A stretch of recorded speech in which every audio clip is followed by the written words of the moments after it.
పేరు రాజేష్. నేను గత 17 సంవత్సరాల నుంచి గల్ఫ్ వెళ్తున్నాను ఉపాధి కోసం. నేను ఇక్కడ బీసీ జనరల్ రావడం వలన ఈ ఎలక్షన్ కోసం వచ్చాను.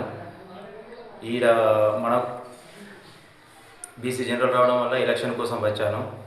ఇక్కడ మన వాళ్ళు గొప్ప మెజారిటీ ఇచ్చి నన్ను గెలిపించారు. నాకు అక్కడ క్యాంపు మేనేజర్ చేస్తాను నేను అరంకో కంపెనీలో.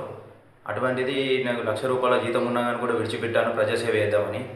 ఇప్పుడు ఇక్కడ ఇచ్చిన ఈ విజయంతో ఆ ₹1,00,000 జీతం కూడా నాకు మర్చిపోయాను. ఆ అవసరం లేదనుకున్నాను. ఎందుకంటే ఇంత మంచి విజయం అందించినందుకు ప్రజలకు సేవ చేసుకుంటా ఇంకా 5 సంవత్సరాలు కూడా మంచి అభివృద్ధి చేసి ప్రజలకు అందుబాటులో ఉంటానని నేను మాట ఇస్తున్నాను.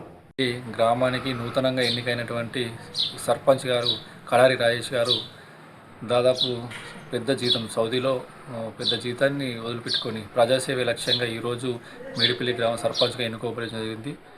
మేడిపల్లి గ్రామస్తుల ఆశీర్వాదంతో ఈరోజు మంచి మెజారిటీతో ఈ సర్పంచ్గా ఎన్నుకోవడం జరిగింది. రానున్న 5 సంవత్సరాలలో ప్రజాసేవ లక్ష్యంగా గ్రామంలో ఉన్న సమస్యల్ని, వ్యక్తిగత సమస్యల్ని, వార్డు సమస్యల్ని, గ్రామ సమస్యల్ని, ఏ సమస్య అయినా కానీ ప్రజల మంత్రుల దృష్టికి కానీ గవర్నమెంట్ దృష్టికి కానీ తీసుకువెళ్ళి అక్కడ పరిష్కారం అయ్యే విధంగా చేస్తారని ఆశిస్తున్నాం. చరిత్ర సృష్టించినోడు ఇప్పుడు ఆ చరిత్రని తిరగరాయబోతున్నాడు. అబద్ధాల గోడల్ని బద్దలు కొట్టి నిజాలను రాగా మీ ముందుంచబోతున్నాడు. నిజమైన వార్తల కోసం వెంటనే డౌన్లోడ్ చేసుకోండి రా యాప్ని.